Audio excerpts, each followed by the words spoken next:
श्रियकान्ताय कल्याणनिधये निधयेतिनाम् श्रीवेङ्कटनिवासाय श्रीनिवासाय मङ्गलम् लक्ष्मी सविभ्रमालोकसुभ्रूविभ्रमचक्षुषे चक्षुषे सर्वलोकानां वेङ्कटेशाय मङ्गलम् श्रीवेङ्कटाद्रिशृङ्गाग्रमङ्गलाभरणाङ्गये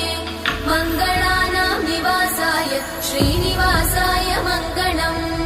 सर्वावयव सौन्दर्य सम्पदा सर्वचेतसां सदा सम्मोहनायास्तु वेङ्कटेशाय मङ्गलम्